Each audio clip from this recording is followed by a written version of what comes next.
Assalamualaikum warahmatullahi wabarakatuh. Perkenalkan, nama saya Ginta Bunga Ginanti dari kelas 7C Manajemen S1. Di sini saya akan sedikit mempresentasikan tentang pengaruh keputusan strategik bagi perusahaan. Yang pertama, definisi keputusan strategik dan kebutuhan akan keputusan strategik.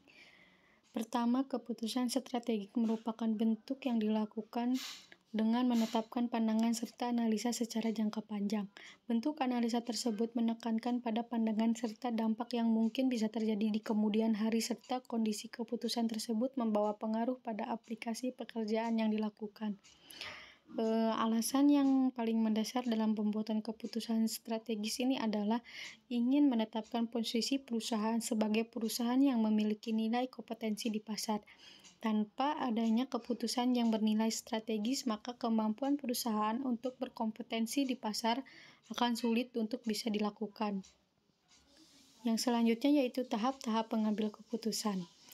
Yang pertama, mendefinisikan masalah tersebut secara jelas dan gamblang atau mudah untuk dimengerti. Yang kedua, membuat daftar masalah yang akan dimunculkan dan menyusun secara prioritas dengan maksud agar adanya sistematika yang lebih terarah dan terkendali. Yang ketiga, melakukan identifikasi dari setiap masalah tersebut dengan tujuan lebih memberikan gambaran secara lebih tajam dan terarah secara lebih spesifik. Yang keempat, memetakan setiap masalah tersebut berdasarkan kelompoknya masing-masing, yang kemudian selanjutnya dibarengi dengan menggunakan model atau alat uji yang akan dipakai. Dan yang terakhir, memastikan kembali bahwa alat uji dipergunakan tersebut telah sesuai dengan prinsip-prinsip dan kaidah-kaidah yang berlaku pada umumnya. Yang selanjutnya yaitu tipe-tipe keputusan. Tipe keputusan yaitu ada dua. Yang ke satu, keputusan terprogram. Keputusan terprogram ini yang dibuat menurut kebiasaan atau prosedur. Keputusan yang terprogram dianggap suatu keputusan yang dijalankan secara rutin tanpa adanya persoalan-persoalan yang bersifat krusial. Dan yang kedua, keputusan yang tidak terprogram adalah keputusan yang berkenaan dengan masalah khusus, khas atau tidak biasa. Keputusan yang tidak terprogram biasanya diambil dalam usaha memecahkan masalah-masalah baru yang belum pernah dialami sebelumnya. Menurut Ricky, mengidentifikasikan keputusan tidak terprogram adalah keputusan yang secara relatif tidak terstruktur dan muncul lebih jarang daripada keputusan yang terprogram.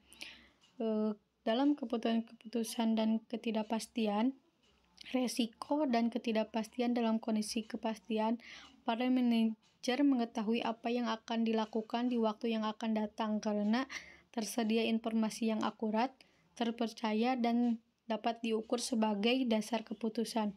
Dalam kondisi resiko, manajer mengetahui besar probabilitas setiap kemungkinan hasil, tetapi informasi lengkap tidak tersedia.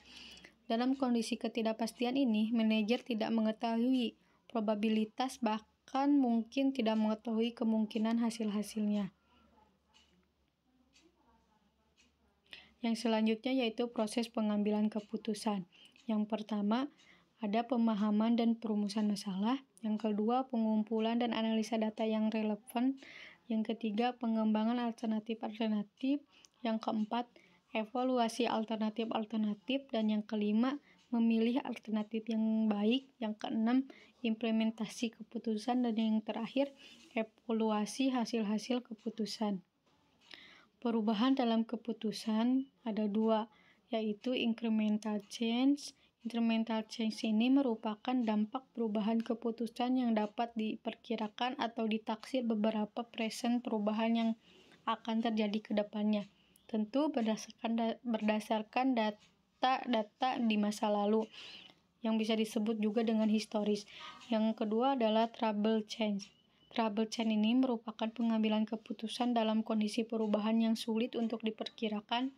Contohnya bencana alam, perubahan kondisi politik, demonstrasi buruh, dan lain sebagainya.